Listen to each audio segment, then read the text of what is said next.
Sex is as natural as eating or sleeping.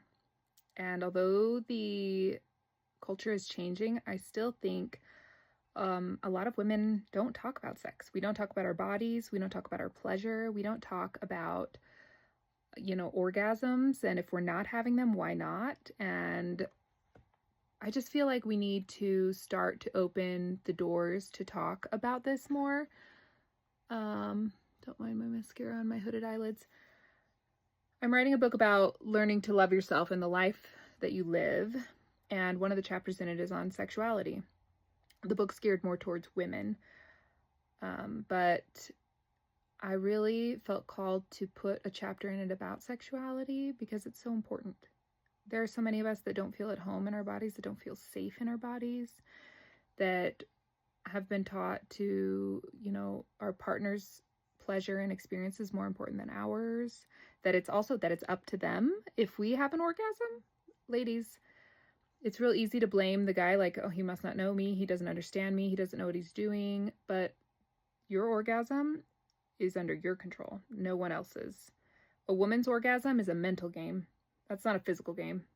You could be doing everything you want to be doing down there, but if my head is not in the right space, I'm not getting there.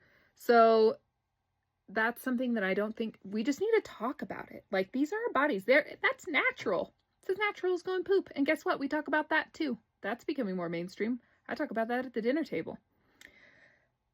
If there's something that you want to talk about or that you think should be included in this chapter, I'd really love to hear your feedback.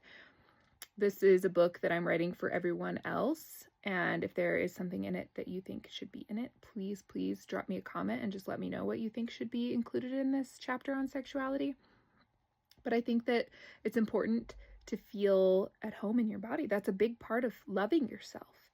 And if you can't feel at home in your body and you can't fully experience the joys and the pleasures of sex in a safe environment, that's gonna lead to not feeling love for yourself, and that's gonna lead to not loving your life, in my opinion. So drop me a comment. Tell me what has helped you in this area. Obviously there's traumas that you have to overcome. That was my personal experience. I had some sexual abuse when I was a child, and it definitely led to a lot of disassociation. And that's been a long road. And I can talk more about that if anybody's interested, but let me know what you've done to help you get through any trauma that you've had in that area. Or also, resources or book suggestions. Tell the people, because that's what I'm all about here. I'm trying to tell you guys, the community, the people out there, the women out there that I'm really trying to support. That's for you. So drop anything in the comments that you think would be helpful, or any suggestions you have for things that you think that it's important for me to talk about as far as sexuality and loving yourself and loving your body and your life. Okay, thanks. Love you.